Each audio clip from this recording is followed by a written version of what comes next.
आप लोगों को देखने आया हूँ और आपकी यात्रा के बारे में जानना चाहता हूँ। मैं अक्सर हायर एजुकेशन को समझता हूँ, प्राइमरी एजुकेशन को बिल्कुल नहीं समझता हूँ। ये डिस्क्लेमर के साथ में मैं आगे बढ़ता हूँ। मैं रिपीट नहीं करना चाहता हूँ, जो धनंजय तो मेरा विद्यार्थी जैसा ही है और सामने में कुसुम बैठी हुई है, बीच बीच में मैं बोलूंगा जिससे पूछूंगा मैं क्या बोल रहा था। ये क्राइसिस क्या देख रहे हैं आप? एक प्रश्न का को सिर्फ मैं हल करना चाहता हूं in relation to Banaras. Banaras को आप लोग जानते हैं? कितने लोग बनारस के हैं बाय द वे? घाट देखा है आपने? 20 साल पहले देखा था, 30 साल पहले देखा था, नहीं इससे ज्यादा नहीं बोलेंगे। 40-50 साल पहले मैंने भी देखा था, संदीप भाई भी देखे हैं। ये सोशल ज्योग्राफी का सवाल है भाई साहब। हम एक संविधान में कहेंगे कि आपको फ्रीडम है बातचीत करने का, लेकिन कोई फ्री स्पेस हम नहीं छोड़ेंगे। इसको एक न्यूयॉर्क सिटी के बड़े विद्वान हैं सोशल ज्योग्राफी के, उन्होंने कहा है और इसको मैंने फील किया 80 घाट पे जाकर के।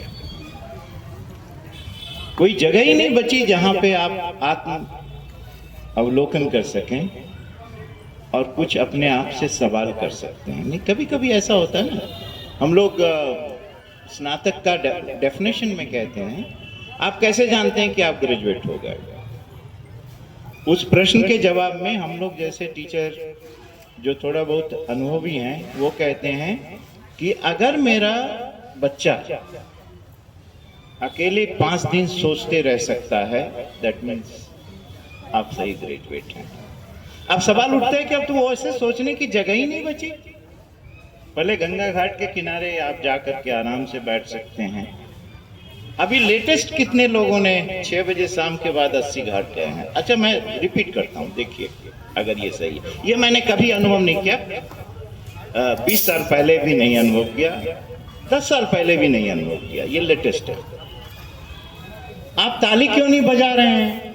हम घबरा गए, हमने कहा कि हु आर यू? भैया आप क्यों कहते हैं कि ताली? आप भजन क्यों नहीं सुन रहे हैं? अरे ये गंगा हमारी थी भाई, तुम कौन होते हो? तुम तो अभी हाल में आए हो।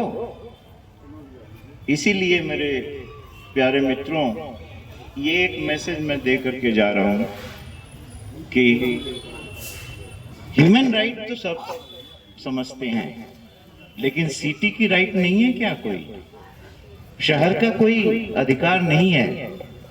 इसी को वो पूछ रहे हैं।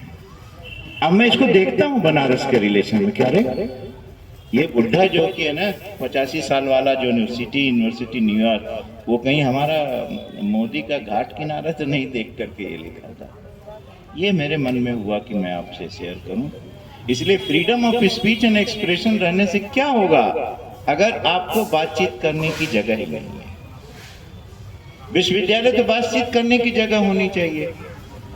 हम आपको क्लासरूम में आने नहीं देंगे। यही ना बात है भाई।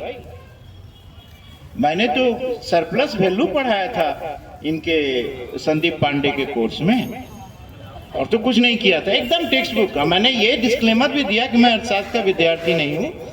हमने एक पुस्तक फॉलो की है, उसको पढ़ करके मैंने पढ़ा दिया। आप इतना सुंदर कैसे बोल लेते हैं? अरे इसका तो कोई जवाब नहीं है। क्लास का परफॉर्मेंस होता है भाई।